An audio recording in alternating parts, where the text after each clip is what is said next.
VD. സതീശൻ്റെ പ്രതികരണം ഉണ്ടായിരുന്നു. എങ്ങനെയായിരുന്നു അത്? ജമാഅത്തെ ഇസ്ലാമി ഇപ്പോൾ മതരാഷ്ട്രവാദം ഉന്നയിക്കുന്നില്ല എന്ന് പറഞ്ഞതും ഇതേ സതീശൻ തന്നെയാണ്. കോൺഗ്രസിൻ്റേതായി ഏതെങ്കിലും വീടുകൾ പണിയാൻ ആരംഭിച്ചു എന്നുള്ളത് ഇതേവരെ ശ്രദ്ധയിൽപ്പെട്ടിട്ടില്ല. അത് ഉണ്ടെങ്കിൽ അദ്ദേഹം പറയുന്നത് നല്ലതാണ്. കോൺഗ്രസ് പ്രഖ്യാപിച്ച വീടുകളുമായി ബന്ധപ്പെട്ട് ഒരു വീടും ഇതേവരെ പണി ആരംഭിച്ചതായി കണ്ടിട്ടില്ല. അല്ല, ഞങ്ങൾക്ക് കരകൂലൊന്നുമില്ല. ഞങ്ങൾക്ക് ജനങ്ങൾ തന്നെയാണല്ലോ ഞങ്ങളുടെ കരകൂലും എല്ലാ കാലത്തും. ആ ഞങ്ങൾ ഇത്തരം കാര്യങ്ങളിൽ സ്വീകരിക്കുന്ന നിലപാട് അത് വെറും ഈ പ്രചരണങ്ങളെ മാത്രം അടിസ്ഥാനപ്പെടുത്തിയുള്ളതല്ല, അവരുടെ അനുഭവത്തെ കൂടി അടിസ്ഥാനപ്പെടുത്തിയാണ്. അതാണ് ഞാൻ പറഞ്ഞത്. ആ നില വരുമെന്ന് തന്നെയാണ് ഞങ്ങൾ പ്രതീക്ഷിക്കുന്നത്. അതിൻ്റെ മറ്റൊരു ഭാഗം ഞാൻ നിങ്ങളെ ഓർമ്മിപ്പിക്കുക. അന്ന് ഞാൻ ഒരു പാർട്ടിയുടെ ഭാരവാഹിയായി പ്രവർത്തിക്കുന്ന കാലമാണല്ലോ. ഞാനവിടെ പോയിരുന്നു. ആരുടെ അനുമതി വാങ്ങിയിട്ടല്ല അവിടെ പോയത്. അവിടെ പോയി ആളുകളെ കണ്ടു, കാര്യങ്ങൾ സംസാരിച്ചു, തിരിച്ചു വരികയും ചെയ്തു. എന്തിനാണ് കേരളത്തിൻ്റെ ഒരു മുഖ്യമന്ത്രി അങ്ങനെയൊരു നിലപാടെടുത്തത്? അതാണ് UDFൻ്റെ രീതി. ഇപ്പോൾ RSSനെ എതിർക്കുന്നു, ഞങ്ങൾ ഹിന്ദുക്കളെയാണോ എതിർക്കുന്നത്? ജമാഅത്തെ ഇസ്ലാമിയെ എതിർക്കുന്നു, മുസ്ലിമിനെയാണോ എതിർക്കുന്നത്? SDP എതിർക്കുന്നു, മുസ്ലിമിനെയാണോ എതിർക്കുന്നത്? അപ്പോൾ വർഗീയ നിലപാടുകൾ സ്വീകരിക്കുന്നവരാരാണോ അവരെ ഞങ്ങൾ എതിർക്കുന്നു. ജനവിഭാഗങ്ങളെന്ന് കണ്ടുകൊണ്ട് തന്നെ ഉള്ള സമീപനം ഞങ്ങൾ സ്വീകരിക്കുന്നു. ഈ എല്ലാ ജനവിഭാഗങ്ങളെയും എടുത്തോ, ഭൂരിപക്ഷ ജനവിഭാഗമായാലും ന്യൂനപക്ഷ ജനവിഭാഗമായാലും ആ ജനവിഭാഗങ്ങളിലെല്ലാമുള്ള മഹാഭൂരിപക്ഷം മതനിരപേക്ഷ ചിന്താഗതിക്കാരാണ്. ഇവർക്ക് വളരെ ചെറിയ സ്വാധീനമുള്ളൂ ഈ വർഗീയ ശക്തികൾക്ക്. ആ വർഗീയത നാടിന് വലിയ ആപത്താണ് എന്ന് തിരിച്ചറിയാൻ നമുക്ക് കഴിയണം. ഇപ്പോൾ അത് തിരിച്ചറിയാൻ UDFന് കഴിയുന്നില്ല. അതാണ് പ്രശ്നം. ഞങ്ങളെ ആത്മവിശ്വാസത്തിന് മതിയായ കാരണങ്ങളുണ്ടല്ലോ. നമ്മുടെ കേരളത്തിൻ്റെ പൊതുവായ സ്ഥിതി പരിശോധിച്ചാൽ അത് നല്ല രീതിയിൽ തന്നെ LDFന് ആത്മവിശ്വാസം പകരുന്ന ഒന്നാണ്. അപ്പം അതിൻ്റെ ഭാഗമായി കൂടുതൽ സീറ്റുകളോടെ ജനങ്ങൾ LDFനെ സ്വീകരിക്കും എന്ന് തന്നെയാണ് ഞങ്ങൾ പ്രതീക്ഷിക്കുന്നത്.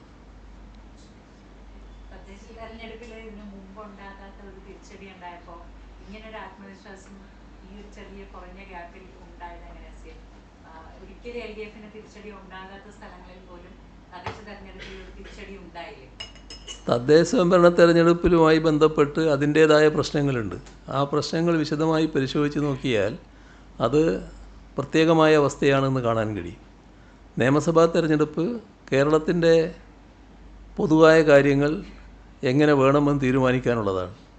ആ കാര്യത്തിൽ നമ്മുടെ നാടിൻ്റേതായ അനുഭവം വെച്ചുകൊണ്ടാണ് ജനങ്ങൾ വിധി എഴുതുക. അതായത് ഈയൊരു വർഷത്തെയോ കഴിഞ്ഞ 5 വർഷത്തെയോ അനുഭവങ്ങൾ മാത്രമല്ല, കഴിഞ്ഞ 10 വർഷക്കാലത്തെ അനുഭവം അത് ആളുകൾ വിലയിരുത്തുമ്പോൾ 10 വർഷം മുൻപുള്ള കേരളത്തിൻ്റെ അവസ്ഥ സ്വാഭാവികമായി അവരുടെ മനസ്സിലേക്ക് വരും. ആ താരതമ്യം അത് വലിയ തോതിൽ സ്വാധീനിക്കുന്ന ഒന്നാണ്. അത് പരിശോധിക്കുന്ന ഏതൊരാൾക്കും LDFൻ്റെ ഗ്രാഫ് വലിയ തോതിൽ ഉയരുന്നതിനിടയാക്കും എന്നതാണ് കാണാൻ കഴിയുക. ഇപ്പോൾ നമ്മുടെ സംസ്ഥാനം പല കാര്യങ്ങൾ നേടിയ നേട്ടങ്ങളുണ്ടല്ലോ. അതിലൊന്ന് അഴിമതി ഏറ്റവും കുറഞ്ഞ നാട് എന്ന പ്രത്യേകത നമ്മുടെ നാട് നേടിയിട്ടുണ്ട്. രാജ്യത്ത് വ്യാപകമായി അഴിമതി നിലനിൽക്കുന്നുണ്ട്. എന്നാൽ അതിൽ നിന്ന് വ്യത്യസ്തമായി അഴിമതി ഏറ്റവും കുറഞ്ഞ സംസ്ഥാനം കേരളമാണ് എന്ന് ഔദ്യോഗികമായിട്ട് തന്നെ അംഗീകരിക്കുന്നു. ഇത് കണക്കാണ്. പക്ഷേ നമ്മുടെ നാടിൻ്റെ അനുഭവങ്ങളുണ്ടല്ലോ, ആ നാടിൻ്റെ അനുഭവത്തിൽ ഓരോ ആൾക്കും അവരവരുടേതായ അനുഭവങ്ങളുണ്ട്, നേരത്തെ അനുഭവിച്ച കാര്യങ്ങളുടെ ഓർമ്മകളുണ്ട്. ഇപ്പോൾ കേരളത്തിൽ ഏതെങ്കിലും ഒരു പോസ്റ്റിൽ ആരെങ്കിലും നിയമിക്കുന്നതിന് ആരെങ്കിലും കൈക്കൂലി കൊടുക്കേണ്ടതായി വരുന്നുണ്ടോ ഇന്നത്തെ കാലത്ത്? ഇത് ഈ കാലത്തിൻ്റെ പ്രത്യേകതയാണ്. എന്നാൽ അതായിരുന്നോ പഴയകാലം? പഴയകാലത്ത് പലതിലും ചില തരത്തിലുള്ള റേറ്റുകൾ നിശ്ചയിച്ചിരുന്നല്ലോ. ആ കാലമേ മാറിപ്പോയില്ലേ? അത് കാലത്തിൻ്റെ മാറ്റം കൊണ്ട് മാത്രം സംഭവിച്ചതാണോ? ആ മാറ്റത്തിന് LDFിൻ്റേതായ ഒരു പങ്കുണ്ടല്ലോ. LDF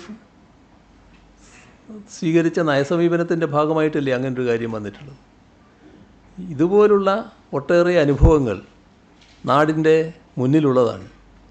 നമ്മുടെ നാട്ടിലെ ഓരോ രംഗവും എടുത്ത് പരിശോധിച്ചാൽ അത് കാണാൻ കഴിയുമല്ലോ. വിദ്യാഭ്യാസ രംഗം, ആരോഗ്യരംഗം, ഇതിലൊക്കെ അത്ഭുതാവഹമായ മാറ്റങ്ങളിലേ ഉണ്ടായിട്ടുള്ളത്. ഇന്ന് കേരളത്തിലെ ഒരു ജനറൽ ആശുപത്രി ഹൃദയമാറ്റ ശസ്ത്രക്രിയ നടത്താൻ മാത്രം കഴിവ് നേടി എന്ന് പറയുമ്പോൾ അത് കേരളത്തിലെ ആരോഗ്യരംഗത്തിൻ്റെ വളർച്ചയുടെ ഭാഗമായിട്ടല്ലേ കാണുന്നത്. അതിൻ്റെ ഭാഗമായിട്ടാണല്ലോ നേരത്തെയുള്ള നവജാത ശിശുക്കളുടെ മരണനിരക്ക് വലിയ തോതിൽ കുറഞ്ഞ് 5% എത്തി നിൽക്കുന്നത്. അതാണെങ്കിൽ ലോക റെക്കോർഡായിട്ടല്ലേ മാറുന്നത്. അമേരിക്കയുടെ 5.6 ആകുമ്പോഴല്ലേ നമ്മൾ 5% നിൽക്കുന്നത്. അതേപോലെ തന്നെ മാതൃമരണ നിരക്കും വലിയ തോതിൽ കുറച്ച് കൊണ്ടുവരാൻ നമുക്ക് കഴിഞ്ഞല്ലോ. ഇതൊക്കെ റെക്കോർഡാണല്ലോ. രാജ്യത്തിൻ്റെ 1ാം സ്ഥാനത്ത് നിൽക്കുന്നു. ലോകം തന്നെ ശ്രദ്ധിക്കുന്ന തരത്തിലേക്ക് എത്തിയിരിക്കുന്നു. ആ മാറ്റം എങ്ങനെ വന്നതാണ്? വിദ്യാഭ്യാസ രംഗം നമ്മുടെ 2016 ഞങ്ങൾ അധികാരത്തിൽ വരുന്ന സമയത്ത് നമ്മുടെ കേരളത്തിലെ ഒട്ടേറെ സ്കൂളുകൾ, അന്നത്തെ എണ്ണം 1000-ലധികമായിരുന്നു എന്ന് തോന്നുന്നുണ്ട്, സ്കൂൾ അടച്ചുപൂട്ടാൻ നിശ്ചയിച്ച് നിൽക്കുന്ന ഘട്ടമായിരുന്നു. അടച്ചുപൂട്ടുന്നതിനുള്ള ലീസ്റ്റിൽപ്പെട്ടതായിരുന്നു. പക്ഷേ ആ വിദ്യാഭ്യാസ രംഗം എത്ര ഫലപ്രദമായിട്ടാണ് മാറിയത്? ഒറ്റ ഉദാഹരണം എടുത്താൽ മതി. ഞാനതിൻ്റെ മറ്റ് വിശദാംശങ്ങളിലേക്കൊന്നും ഇപ്പോൾ അധികം പോകുന്നില്ല. ജൂൺ 1 സ്കൂൾ തുറക്കുമെന്ന് എല്ലാവർക്കും അറിയാമല്ലോ. ജൂൺ 1 സ്കൂൾ തുറക്കുമ്പോൾ കുട്ടികളുടെ കയ്യിൽ പാഠപുസ്തകം വേണ്ടേ?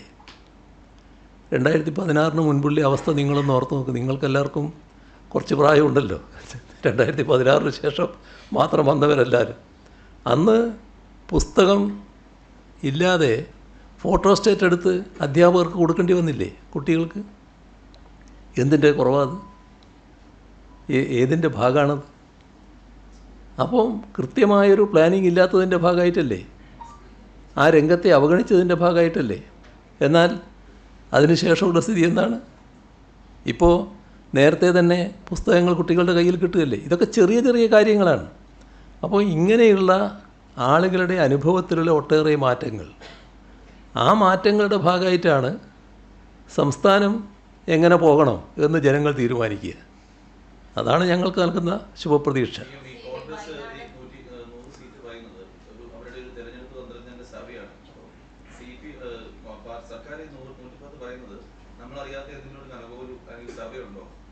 അല്ല, ഞങ്ങൾക്ക് കരകൂലൊന്നുമില്ല. ഞങ്ങൾക്ക് ജനങ്ങൾ തന്നെയാണല്ലോ ഞങ്ങളുടെ കരകൂലും എല്ലാ കാലത്തും. ആ ജനങ്ങൾ ഞങ്ങൾ ഈ ഇത്തരം കാര്യങ്ങളിൽ സ്വീകരിക്കുന്ന നിലപാട് അത് വെറും ഈ പ്രചരണങ്ങളെ മാത്രം അടിസ്ഥാനപ്പെടുത്തിയുള്ളതല്ല, അവരുടെ അനുഭവത്തെ കൂടി അടിസ്ഥാനപ്പെടുത്തിയാണ്. അതാണ് ഞാൻ പറഞ്ഞത്. ആ നില വരുമെന്ന് തന്നെയാണ് ഞങ്ങൾ പ്രതീക്ഷിക്കുന്നത്.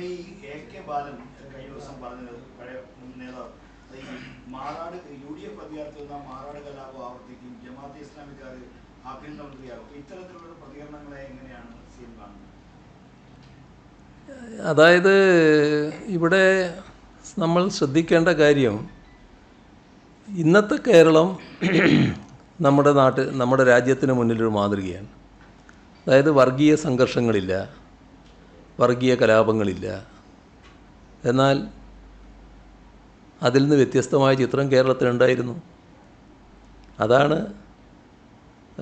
സഖാവ് AK ബാലൻ ഓർമ്മിപ്പിച്ചത് എന്നാണ് ഞാൻ കരുതുന്നത്. ഇപ്പോൾ മാറാട് കലാപത്തെക്കുറിച്ച് പറഞ്ഞല്ലോ.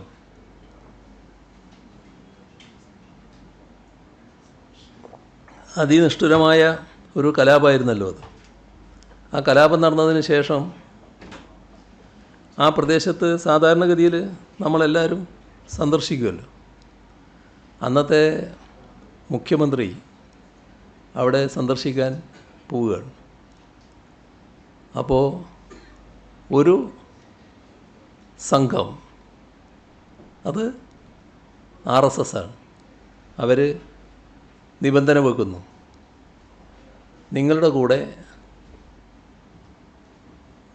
നിങ്ങളുടെ കൂട്ടത്തിൽ ഇപ്പോഴുള്ള മന്ത്രി വരാൻ പാടില്ല. അത് എല്ലാവർക്കും അറിയാം, കുഞ്ഞാലിക്കുട്ടിയായിരുന്നു. കോഴിക്കോട് ഗസ്റ്റ് ഹൗസിൽ AK ആൻ്റണി അങ്ങോട്ട് പോകുമ്പോൾ കുഞ്ഞാലിക്കുട്ടിയെ കൂടെ കൂട്ടിയില്ല. ഇവരുടെ അനുവാദം വാങ്ങിക്കൊണ്ട് പോകുന്ന അവസ്ഥയാണ് ഉണ്ടായത്. എന്താണത് കാണിക്കുന്നത്? അതിൻ്റെ മറ്റൊരു ഭാഗം ഞാൻ നിങ്ങളെ ഓർമ്മിപ്പിക്കാം.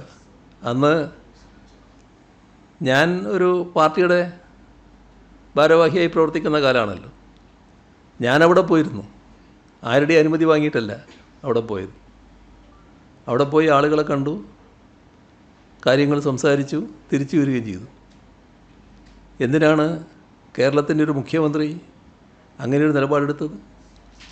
അതാണ് UDFൻ്റെ രീതി. UDF വർഗീയതയെ എങ്ങനെ സമീപിക്കുന്നു എന്നുള്ളതാണ് പ്രശ്നം. അതിൻ്റെ ഒരു ഉദാഹരണമാണ് അവിടെ കാണാൻ കഴിയുന്നത്.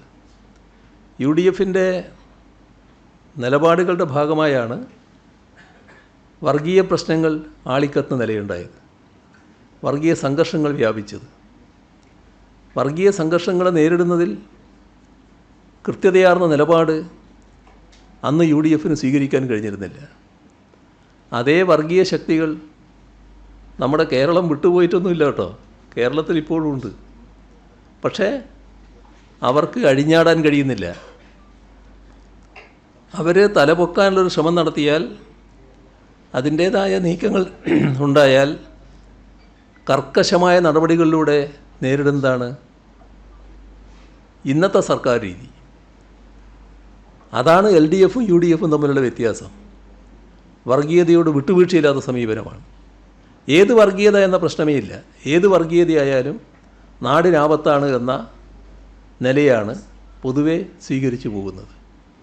അതിൻ്റെ ഭാഗമായി UDF ഈ പറയുന്ന തരത്തിൽ ഒരു നിലയുണ്ടായാൽ എന്തായിരിക്കും എന്നതാണ് സഖാവ് ബാലൻ പറയാൻ ശ്രമിച്ചത് എന്നാണ് ഞാൻ കരുതുന്നത്.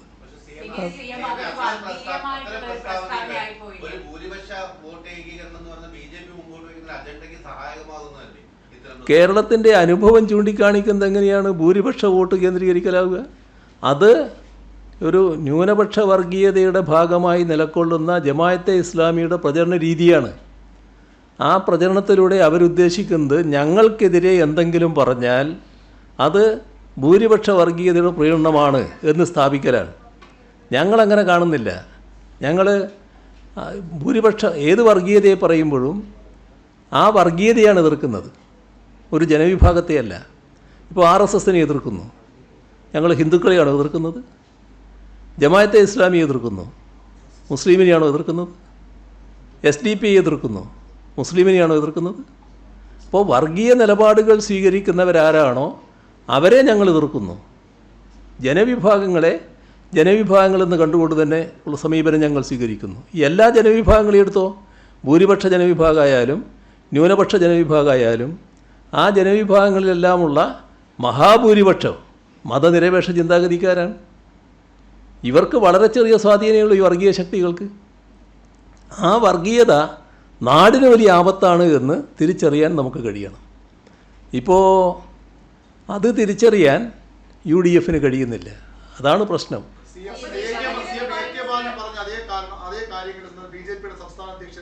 രാജീവ് ചന്ദ്രശേഖരൻ പറഞ്ഞു, കോൺഗ്രസിനെയും മുസ്ലിം ലീഗിനെയൊക്കെ നിയന്ത്രിക്കുന്നത് ജമാഅത്തെ ഇസ്ലാമിയാണ്. അത് എങ്ങനെ സാധിക്കും? അത് ജനങ്ങളോട് പറയുമെന്ന് അവരും പറയുന്നു. രണ്ടും ഒരേ ശബ്ദമാണ്, ഒരേ ന്യായമാണ് പറയുന്നത്.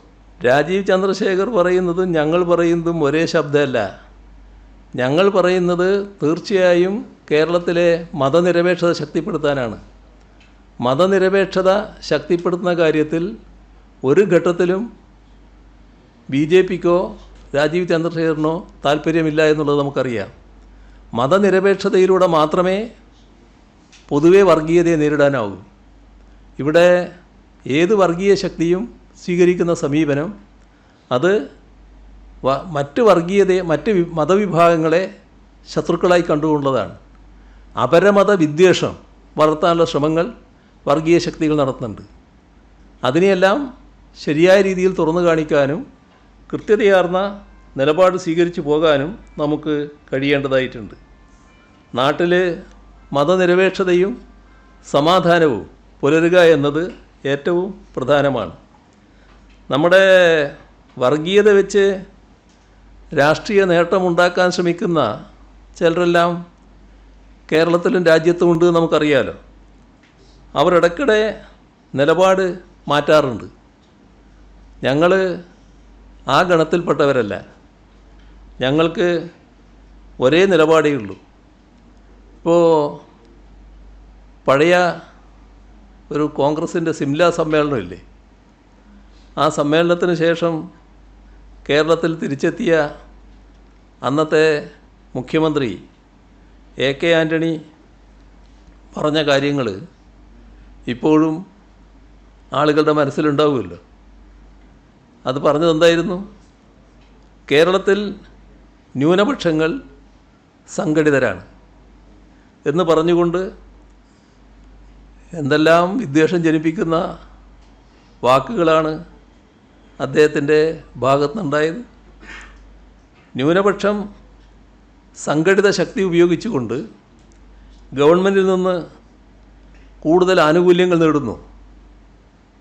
അന്ന് മുഖ്യമന്ത്രി പറഞ്ഞതാണത്. കൂടുതൽ വിലപേശൽ നടത്തുന്നു. ആക്ഷേപം അന്നത്തെ മുഖ്യമന്ത്രി ഉന്നയിച്ചതാണ്. ഇത്തരത്തിലുള്ള ആക്ഷേപം ഇതര സമുദായങ്ങൾക്കുണ്ട് എന്നും അദ്ദേഹം പ്രഖ്യാപിക്കുകയുണ്ടായി. ഇതെല്ലാം പറഞ്ഞുകൊണ്ടാണ് അന്ന് അദ്ദേഹം തൻ്റെ തീരുമാനം രാജി പ്രഖ്യാപിച്ചതെന്ന് ഓർക്കണം. ഇപ്പോൾ മാറാട് അന്വേഷണ കമ്മീഷൻ റിപ്പോർട്ടുകൾ സർക്കാർ വീണ്ടും പുറത്തു വിടണം എന്ന് അടുത്ത ഘട്ടത്തിൽ ശ്രീ ആൻ്റണി വാർത്താ സമ്മേളനത്തിൽ ആവശ്യപ്പെട്ടതായി കണ്ടു. നമ്മളിതിൽ ഓർക്കേണ്ട ഒരു കാര്യം, രമേശ് ചെന്നിത്തല KPCC പ്രസിഡൻ്റായ കാലം, ആ ഘട്ടത്തിൽ CK ഗോവിന്ദൻ നായർ അനുസ്മരണ പരിപാടി നടക്കുകയാണ്.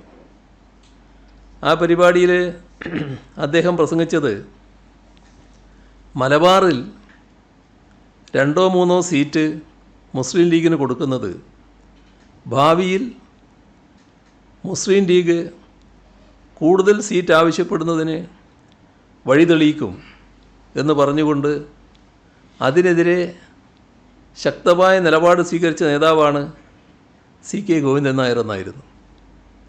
ഇത് രമേശ് ചെന്നിത്തല തന്നെ ആ ഘട്ടത്തിൽ പറഞ്ഞതാണ്. CK ഗോവിന്ദൻ നായർ പറഞ്ഞ കാര്യം അക്ഷരം പ്രതി ശരിയാണെന്ന് പിൽക്കാലത്ത് കേരള രാഷ്ട്രീയം തെളിയിച്ചിട്ടുണ്ട്. അതാരാ പറഞ്ഞ്? അതും അന്ന് രമേശ് ചെന്നിത്തല തന്നെ കൂട്ടത്തിൽ പറഞ്ഞ കാര്യമാണ്. വർഗീയ ശക്തികളുമായും സാമുദായിക സംഘടനകളുമായും കോൺഗ്രസ് പുലർത്തേണ്ട ബന്ധം, ആ ബന്ധത്തിന് ഒരു ലക്ഷ്മണരേഖ വേണം എന്നുള്ള CK ഗോവിന്ദൻ നായരുടെ പ്രസ്താവനയെ ഒരു KPCC പ്രസിഡന്റ് എന്ന നിലയിൽ അന്ന് ഉയർത്തിപ്പിടിക്കുകയാണ് രമേശ് ചെന്നിത്തല ചെയ്തത്. അതേ രമേശ് ചെന്നിത്തലയാണ് ഇപ്പോൾ ജമാഅത്തെ ഇസ്ലാമിയെ UDFൽ അണിനിരത്തുന്നതിന് നേതൃസ്ഥാനത്തുള്ളത്. സതീശൻ, K മുരളീധരൻ, ആര്യാടൻ മുഹമ്മദ് ഇവരെല്ലാം പറഞ്ഞ കാര്യങ്ങൾ ഇപ്പോഴും പൊതുമണ്ഡലത്തിലുള്ള കാര്യങ്ങളാണ്. 5ാം മന്ത്രിസ്ഥാനം വലിയ വിവാദമായി വന്നത് നമുക്കെല്ലാം ഓർമ്മയുള്ള കാര്യമാണല്ലോ. 5ാം മന്ത്രി വിവാദം ആ കാലത്ത് സതീശൻ്റെ സ്വരം എങ്ങനെയായിരുന്നു? അദ്ദേഹം പറഞ്ഞ കാര്യം, 5-ാം മന്ത്രിസ്ഥാനം മുസ്ലിം ലീഗിന് രാഷ്ട്രീയമായി ലാഭമാണോ നഷ്ടമാണോ ഉണ്ടാക്കിയതെന്ന് മുസ്ലിം ലീഗിൻ്റെ നേതൃത്വം ചിന്തിക്കണം. ഈ വിഷയം വഷളാക്കി സാമുദായികമായ ചേരിതിരിവ് കേരളത്തിലുണ്ടാക്കി അനാവശ്യമായ ഒരു വിഷയമാക്കി വളർത്തിയതിനു പകരം അവർക്ക് ആഗ്രഹം കൊടുത്താൽ മതിയായിരുന്നു. അപക്വമായ തീരുമാനങ്ങളാണ് നാം എടുത്തത്. സതീശൻ്റെ വാക്കുകളാണ്. ഭരണപരമായ പക്വത നാം ഈ കാര്യത്തിൽ കാണിച്ചിട്ടില്ല എന്ന് പറഞ്ഞത് തെറ്റാണോ? ഇത് ഏതെങ്കിലും രഹസ്യ സംഭാഷണത്തിൽ പറഞ്ഞതല്ലോ. പരസ്യമായി സതീശൻ പ്രസംഗിച്ച കാര്യമാണല്ലോ. മലബാറിൽ പുതിയ 33 സ്കൂളുകൾ തുറക്കാൻ UDF സർക്കാർ തീരുമാനിക്കുകയുണ്ടായി. അപ്പോൾ VD സതീശൻ്റെ പ്രതികരണം ഉണ്ടായിരുന്നു. എങ്ങനെയായിരുന്നു അത്? കേരളത്തിലെ സാമൂഹ്യ പശ്ചാത്തലം നോക്കി വേണം സ്കൂളുകൾ അനുവദിക്കേണ്ടത്. മലബാറിന് അനുവദിച്ച 33 സ്കൂളുകൾ ഭൂരിപക്ഷ സമുദായത്തിൻ്റെ കൺസോളിഡേഷൻ ഉണ്ടാക്കും എന്നുമാണ് അന്ന് പ്രസംഗിച്ചത്.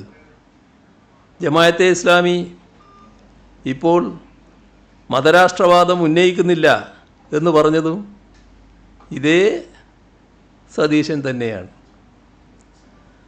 സതീശന് മറുപടിയായി തങ്ങൾ മതരാഷ്ട്രവാദം ഉപേക്ഷിച്ചിട്ടില്ല എന്ന് വ്യക്തമാക്കിയത് ജമാഅത്തെ ഇസ്ലാമിയുടെ മുൻ അമീറായ TK അബ്ദുള്ളയാണ്. ജനാധിപത്യം പറയുന്നത് ജീവിക്കാൻ വേണ്ടിയാണ് എന്നാണ് അദ്ദേഹം പറഞ്ഞത്. നമ്മുടെ നാടിൻ്റെ ചരിത്രം നമ്മൾ ഓർക്കേണ്ടതാണ്. തരാതരം പോലെ വർഗീയത കളിക്കുകയും അത് മൂടിവെക്കാൻ നല്ലവിള ചമയുകയും ചെയ്യുന്നവരാണ് കോൺഗ്രസ് നേതാക്കൾ. അതാണ് യഥാർത്ഥ പ്രശ്നം. ഞങ്ങൾ ഓരോ ഘട്ടത്തിൽ ഓരോ നിലപാടല്ല, സ്ഥായിയായ നിലപാടാണ്. വർഗീയതയുമായി ബന്ധമില്ല. മതനിരപേക്ഷതയുടെ ഭാഗത്ത് ഉറച്ചു നിൽക്കും. വർഗീയതയെ വിട്ടുവീഴ്ചയില്ലാതെ എതിർക്കും. ഏത് വർഗീയതയായാലും എതിർക്കും. ഇതാണ് ഞങ്ങളുടെ സ്ഥായിയായ നിലപാട്.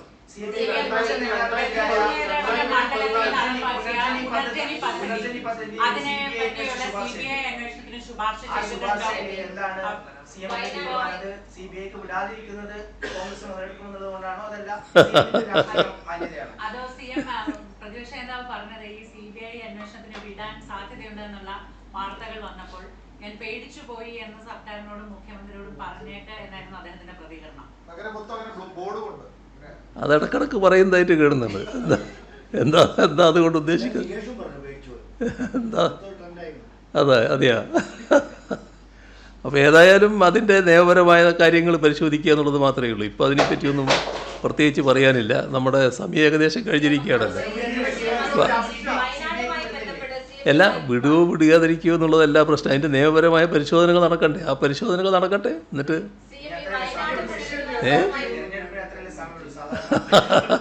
തെരഞ്ഞെടുപ്പ് അടുക്കുമ്പോൾ വളരെ തിരക്കായിട്ട് CBIക്ക് വിടുന്ന ചരിത്രങ്ങൾ നമ്മൾ കുറേ കണ്ടതാണല്ലോ.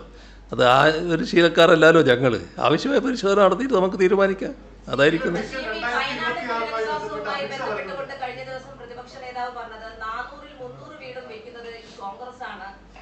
അതാണ് മനസ്സിലാക്കേണ്ടത്. അതോടൊപ്പം തന്നെ സർക്കാർ നിലവിൽ ദുരിതബാധിതർക്ക് വാടക പോലും നൽകുന്നില്ല എന്നാണ്.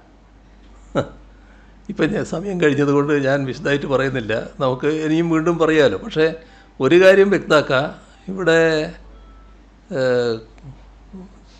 കോൺഗ്രസിൻ്റേതായി ഏതെങ്കിലും വീടുകൾ പണിയാൻ ആരംഭിച്ചു എന്നുള്ളത് ഇതേവരെ ശ്രദ്ധയിൽപ്പെട്ടിട്ടില്ല. അത് ഉണ്ടെങ്കിൽ അദ്ദേഹം പറയുന്നത് നല്ലതാണ്. കർണാടക സർക്കാർ മാത്രമല്ല, നിരവധി സംസ്ഥാന സർക്കാരുകൾ, തമിഴ്നാട്, ആന്ധ്ര, അങ്ങനെയുള്ള വിവിധ സർക്കാരുകൾ നമുക്ക് ഫണ്ട് നൽകിയിട്ടുണ്ട്. അത് അവിടെയുള്ള പുനരധിവാസത്തിന് വേണ്ടി ഉപയോഗിക്കാനുള്ളതാണ്. അതെല്ലാം സംസ്ഥാന സർക്കാരുകൾ ചെയ്യുന്നതാണ്. അതിലേതെങ്കിലും ഒരു സർക്കാർ കോൺഗ്രസ് നേതൃത്വത്തിലുള്ളതാണ് എന്നുള്ളത് കൊണ്ട് കോൺഗ്രസ് പാർട്ടിയുടെ ഫണ്ടായിട്ട് അതിനെ കണക്കാക്കാൻ പറ്റില്ല. അത് സംസ്ഥാനം തരുന്ന ഫണ്ടായിട്ട് മാത്രമേ കണക്കാക്കാൻ പറ്റൂ. ഏതായാലും ഇവിടെ കോൺഗ്രസ് പ്രഖ്യാപിച്ച വീടുകളുമായി ബന്ധപ്പെട്ട് ഒരു വീടും ഇതേവരെ പണി ആരംഭിച്ചതായി കണ്ടിട്ടില്ല. യൂത്ത് കോൺഗ്രസും ഉടനെ പ്രാവർത്തികമാക്കുമെന്ന് പറഞ്ഞിരുന്നു, അതും ഇതേവരെ കണ്ടിട്ടില്ല. അതേസമയം മറ്റൊരു യുവജന സംഘടനയായ DYFI അവർ 100 വീട് പൂർത്തിയാക്കാനുള്ള പണം നേരത്തെ തന്നെ സർക്കാരിനെ ഏൽപ്പിച്ചിട്ടുണ്ട്. അതൊക്കെ പരസ്യമായി പറഞ്ഞ കാര്യങ്ങളാണ്.